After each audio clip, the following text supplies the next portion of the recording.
Hello YouTube, it's Sean from Sean Says Hockey here, and today I'm really happy to finally bring you this video.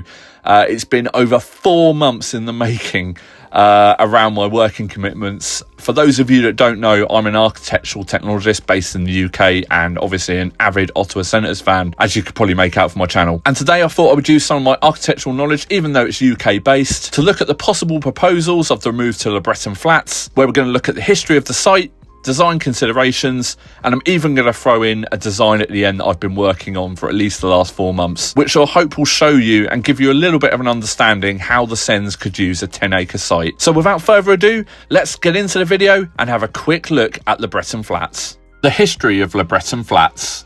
LeBreton Flats was first surveyed in 1794. For decades, the livelihoods of residents in the flats and beyond were connected to the transportation power and potential of the Ottawa River, early timber trade and electric power generation infrastructure stretching across the Ottawa River. For the next 150 years, LeBreton Flats was primarily used by the lumber and railway industries prior to 1900. At that time, the site was considered a sawmill and a lumber and railway yard, as well as associated residential units and neighbourhood retail. In April 1900, the whole Ottawa fire swept through the area, destroying most of the existing structure and leaving the site covered in ash, coal and fire debris. Following the fire, the site was re-established by metal, lumber and manufacturing industries, along with a thriving residential neighbourhood. In the 1940s and 1950s, several automobile service stations and scrapyards would establish themselves on the LeBreton Flats. The site remained as much until the 1960s, when all structures were demolished. Portions of the site were also used for a sanitary landfill in 1963 and 1964, with the other areas being designated for snow dumping between 1970 and 1990. Prominent individuals and families associated with LeBreton Flats at this time include Thomas O'Hearn, John R. Booth, Ezra Butler Eddy, the Bronsons and the Pinhays, all of who left important legacies and transformed Ottawa into a modern city and a distinguished national capital. In 1962, the modernist vision outlined in the 1950 Greba Plan, the National Capital Commission, the NCC, cleared much of the LeBreton Flats. The plan was to use the site for a federal office campus, which was never fully realised.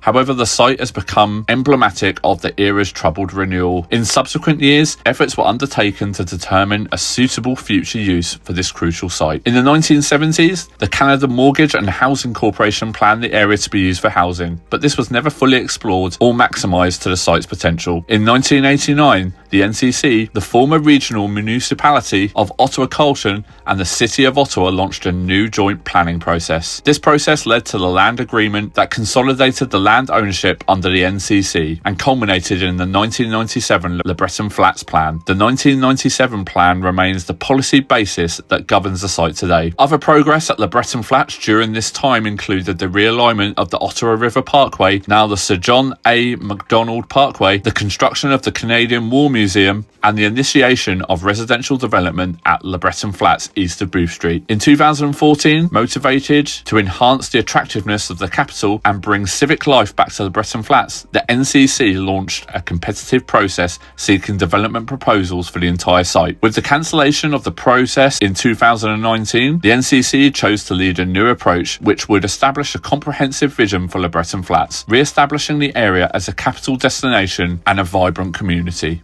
Why is the LeBreton Flats site of interest to the Ottawa Senators? Why is this area so crucial to the Ottawa Senators? Once fully developed, the LeBreton Flats development will be a destination experience and a complete community, meaning residents will be able to meet all their daily needs within walking distance of their homes. To achieve this, the following targets are intended to guide long-term development of the LeBreton Flats to ensure that an appropriate mix of land and uses are provided. 29 hectares of total plan area, 71.7 acres, 12.5 hectares, 30.9 acres of park and open spaces, 43% of the total plan area, 520,000 square metres, 5.6 million square feet of gross floor area, 430,000 square metres, 4.6 million square feet of residential space, 65,000 square metres, 700 square feet of office space, 25,000 square metres, 270,000 square feet of retail space, 4,000 new dwellings, 7,500 new residents and 3,750 jobs post-construction. With a 10-acre site, formerly a 6-acre site when the potential sale was originally discussed in the early 2020s, almost secured by the Ottawa Senators organisation,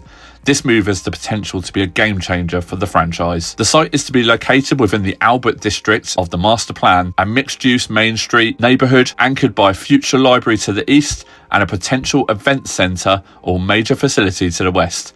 The Albert district offers space for homes, offices, as well as shops and services along Albert Street. What are the key aims for this project? The objectives of the culture and the heritage strategy are delivered directly from the master concept plan and guidelines in principle, and specifically aim to deliver the following: create an ambitious new capital destination, encourage the development of cultural facilities and services to help create active, lively and flexible spaces to contribute to community health and well-being and serve a diverse group of people. Recognise the links between the existing culture, heritage and the environment and showcase these relationships through the design and other measures. Showcase the capital's creativity, supporting heritage experiences and strengthen social connections. Provide a vibrant and welcoming cultural experience and spaces. Recognise and honour the rich Algonquin presence in the region and the role that LeBreton Flats has played in the development of the capital and the area, including its past vocation as a neighbourhood for the new arrivals and its evolution. Each new development within the proposals is to include provisions for public art, interpretation and display of archaeological artefacts. Utilise place names, wayfinding and interpretive infrastructure to cultivate an understanding of the history and heritage of LeBreton Flats. In collaboration with Algonquin Nation, bring Anishinaabe, the Algonquin language, into prominence in LeBreton Flats through place naming and other means. Areas throughout the development should also showcase archaeological artefacts in accordance with the Memorandum of Understanding for Co-Management of Archaeological Resources, established in 2017 by the Kitigan-Zibi Anishinaabe First Nation, the Algonquins of the Pikwamanagan First Nation and the NCC. This in turn will allow for the arena development to be set apart from other new build arenas, as it showcases not only the Ottawa Senators but also the Algonquin Nation and the City of Ottawa as a whole. The condition of LeBreton Flats. LeBreton Flats is an extensive brownfield site.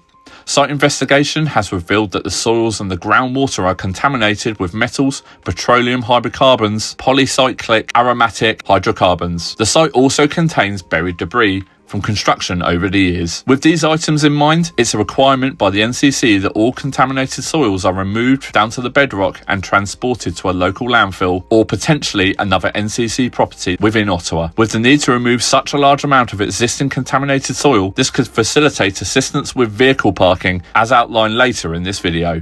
How to lessen the environmental impact of the LeBreton Flats development. Integrating renewable energies into the building design is crucial for sustainability and reducing environmental impact. This can be achieved by various methods. Some basic energy saving measures can be achieved with passive solar design, which involves the strategic orientation of buildings incorporating features such as shading, natural ventilation and thermal mass to minimise heating and cooling needs by harnessing the sun's energy. On-site renewable energy generation. This includes installing solar photovoltaic panels for electric generation, solar thermal systems for hot water and potentially small wind turbines, and utilise local sustainable materials that can significantly reduce the environmental footprint of any new building. Water management, rainwater harvesting and grey water recycling can reduce the consumption and mitigate potential flooding, particularly in urban areas. This water can also be used for the new ice surface within the rink, allowing for a more eco-friendly playing surface to be provided, similar to that found in the Seattle Kraken's Climate Pledge Arena. Other reports to be taken into consideration during the redevelopment of the site include an environmental impact assessment, an environmental management plan, a transportation impact assessment, a noise impact study, vibration study, geotechnical study, and an archaeological report as a minimum. So as mentioned at the beginning of the video, I have looked into a potential design. Now obviously I will say this in the actual part in the minute that we're going to look at. This is a very, very loose and preliminary set of drawings. It's essentially just some site plans just to show you how you could use a 10-acre site, and by no means should just be construed as to what the Ottawa Senators are actually doing. It's purely just to be used to give you an idea of how you could use the site and also achieve a lot of the Ottawa Senators and the City of Ottawa's key goals outlined in the sections before in this video. So to start, I needed to turn this image into a digital file. So from that Google image site plan, we now have this drawing, which I have traced using the 50-meter stamp down in the bottom right hand corner from the Google image. So it's not 100% accurate, but it will do for this. So looking at some of the areas that the Senators have sort of outlined for their site, it pretty much tallies up. So I don't think I'm far off, but obviously this isn't 100% accurate. It's very, very difficult to download OS maps this side of the world for areas in Canada. Not so much a problem obviously for the UK, but Canada totally different. So we've got areas of housing and multiple access roads here shown. There was far too many little roads here for me to draw on, but you get the idea. These are sort of domestic housing areas, so a lot of houses and little access roads here. We have some of the main roads that are referred to in the master plan for the whole development, and we have some of the LeBreton Flats housing development sites which are already sort of designated here. We also have Missy Station and Bayview. Great name, Missy Station, by the way. So we already have a transit link here. I will take your guys' notes as to how good this currently is, but something like this will become pretty essential down the line. Obviously not dominating arena construction with car, even though you've got some major roads here, but it's nice to have options for different transport. So the Bayview Station and Pemisi Station are going to be big hubs for fans to use to get to Sens games in the future. So like I said, this is the existing site plan. So what we're going to talk about is, where is the Sens Arena likely to go? Well, looking at some of the documentation, it looks like it's going to go here. On the master plan, it's got like a bridge sort of thing going over the station, which links in with the footpaths over here, and also it's got some buildings like to the side here. But this plan was done, I believe, in 2021. Now things have moved on quite a lot since then for the Sens, because let's have a quick look at the next plan. So looking at this plan here, you'll see that I've outlined a preliminary site which was originally agreed by the Sens when that original master plan was sort of drawn up in sort of 2021-22. And it was a 6-acre site, 6.1 acre site here, which measures 25,000 square meters. So it's a good sized site for an arena, but you're going to be pushing to maybe fit lots more stuff in here. Now, like I said, you've got the Bayview Station and the Pemisi Station, so you've got some public transport coming in here. But an arena, I mean, like a decent size arena is, a perfect example will be Rogers Place in Edmonton. That's 76,000 square meters. Once you put that on here, there's not much room for other things, say like secondary spend items for the Sens, which is what they said. They wanted people to come to the area. They want people to spend money. They want to have a meal. They want to do some shopping maybe, and just hang out and meet friends. Well, you're going to be pushed to also fit a bit of parking on here. So the Sens obviously announced something like 10 months ago now that they had actually secured a 10-acre site. So extending that red line here, you'll see the red line now outlines a 10-acre site. Now on the master plan for the Ottawa LeBreton Flats redevelopment, this area here was shown as additional housing, and I believe it was also a public space. So what I'm assuming is this is the site that the Sens have actually earmarked under the development, this whole site here. Now this might be wrong. Obviously this is me looking at the very limited documentation that we currently have for the arena location, but I would say this is pretty sort of accurate, I'd say, as to what they're going to do. It's a perfect location because it's off the main road. We've got the 2 stations either side of it, and we've got housing and new sort of businesses popping up. There's also plenty of room here for parking, and there's also plenty of room for secondary spends whilst an arena can sort of be in its existing place here. You've also got the existing housing all around it still and things like that, and it's just like a no-brainer really to put the arena there and let the Sens maybe redevelop this whole area. So what might a plan can look like. And don't forget, like I said, this is a concept. Me being in the architecture industry over in the UK here, we've done a few sort of large-scale developments, but basically this is an idea getting across of how principles might carry across for the design, and in accordance with the master plan might be set into action in regards to an arena development scheme. So here we go, guys. This is a very, very rough idea of how I would sort of get across to you how you could fill that site and achieve a lot of the stuff that are outlined in the master plan documentation.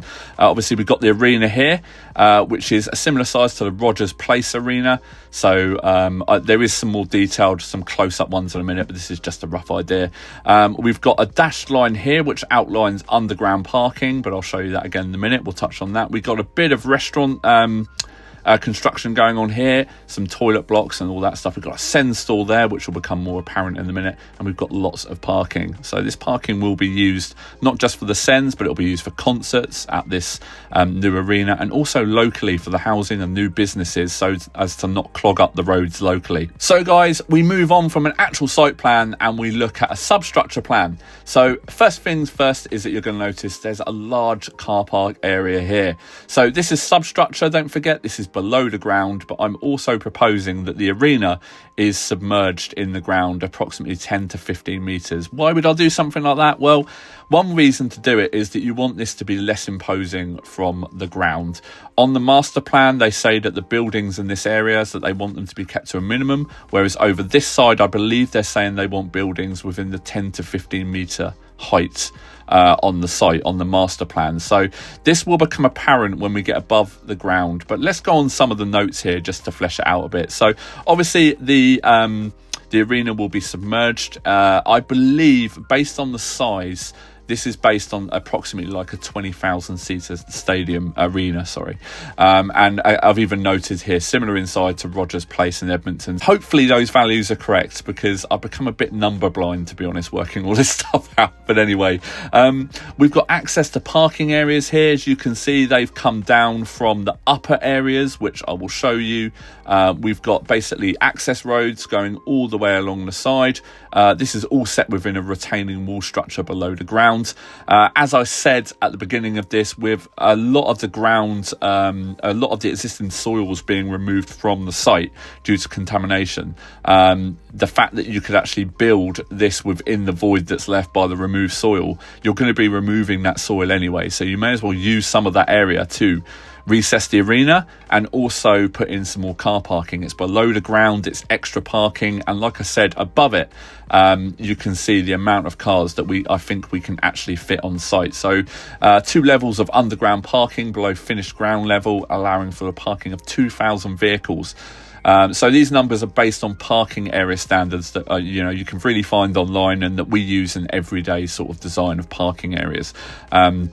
So 12,500 square meters below each level, which obviously when you put the levels above ground, you're going to have an area of parking which is going to allow, I think, up to about 4,500 cars to be parked, which is, it's not too bad.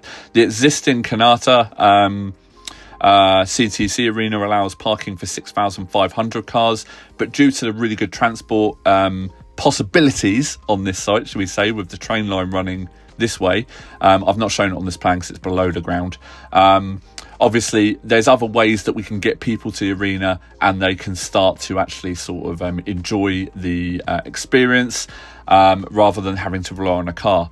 That being said as well, the car is still quite a dominant thing. A lot of people like the stress of the stress-free, or should we say stress-free, trying to get out of Canada. Every time I've been to a Sens game, you're sat in a lot of traffic, but sitting in a car in your own space, at least you're not sitting on a public transport system with someone's armpit in your face. So let's be honest, everyone would probably prefer the car route if you could do it. Also, there's going to be multiple occupancies in that vehicle, so it's not just one person going to the game, it's going to be 2 or 3 people. So before you know it, the parking for 4,500 cars is going to equate to probably about, let's say, 9,000 to 12,000 people in the arena, which is a pretty good way of looking at it. So we've got access down from the upper levels here, and we've also got some access points here. We've got some lift and stair cores in here. This one here, you'll notice on some of the site plans down the line that this is actually in the middle of like what I've called the fan hub area. So this comes up at the ground floor level, and obviously I've noted here retaining wall structures going around the arena, and the red line obviously outlines the site. So yeah, below the ground, like I said, I think we can park up to 2,000 cars. That's based on 2 parking levels. Both, it's a really good way to lose cars.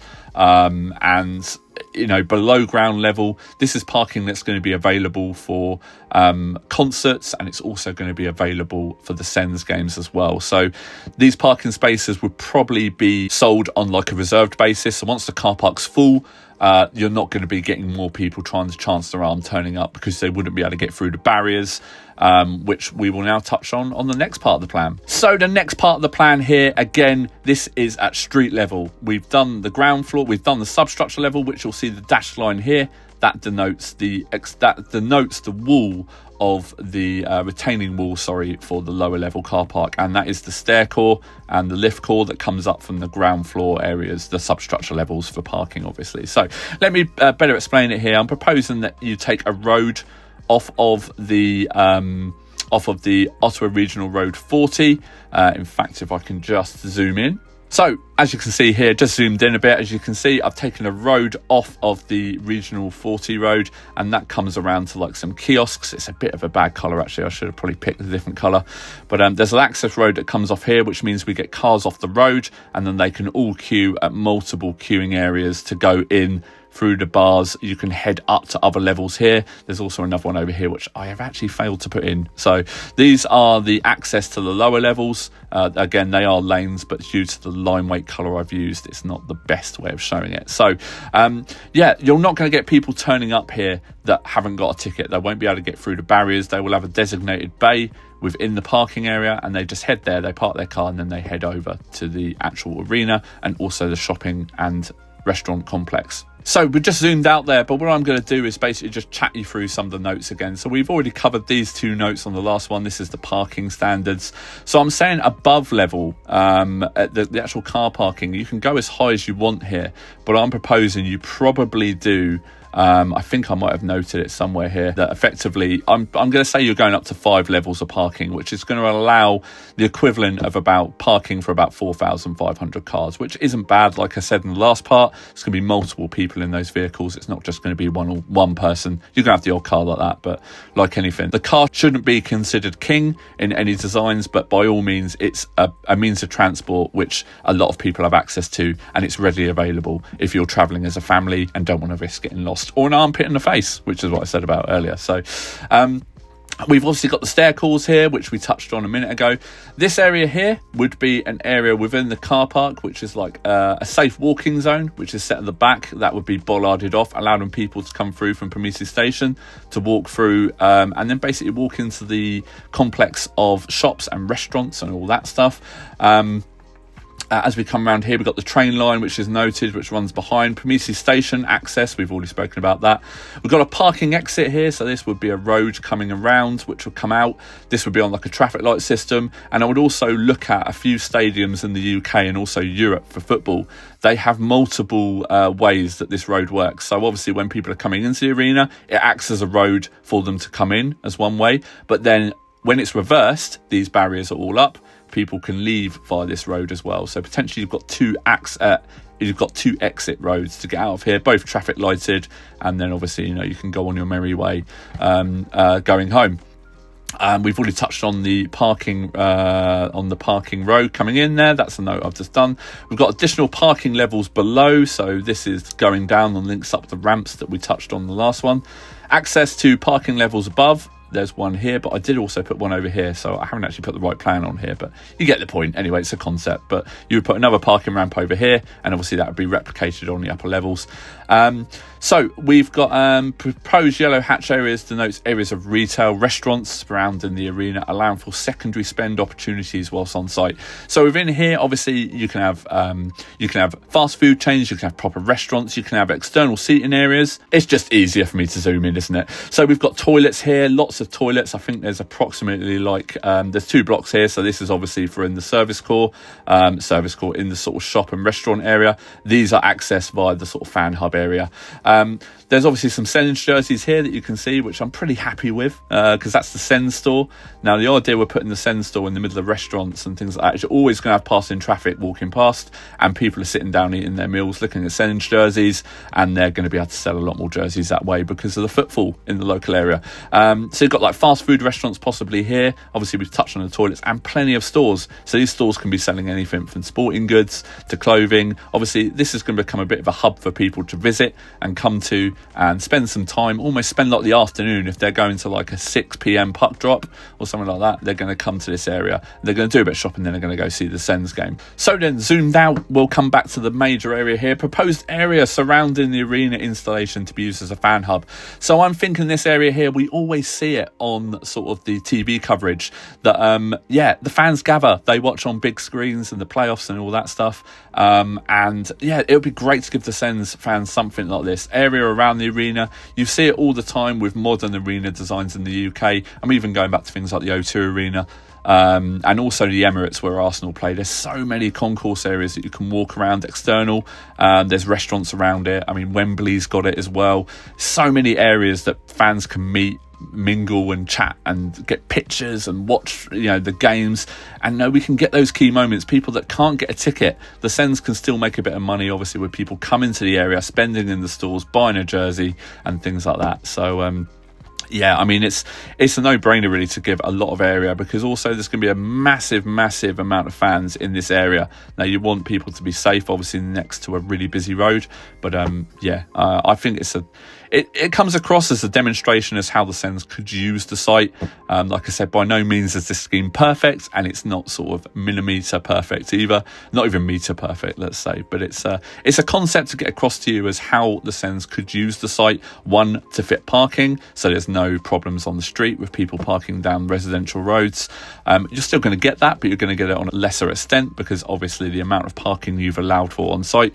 There's secondary spend options here, which the Sens have spoken about several times during their sort of press releases. They want it to be a day thing for people to come to. And obviously we've got the Sens store here, which is pride and place within this sort of retail area. Then the fans come through, filtering through from the station and the parking area. They come into this massive fan hub area where there's going to be big screens, planting, entertainment, the big Sens sign somewhere out here. And yeah, I think it works well, guys. It's just an idea for me to get across some concepts, how I think the Sens might actually sort of design and use that site if this is where it's going to go.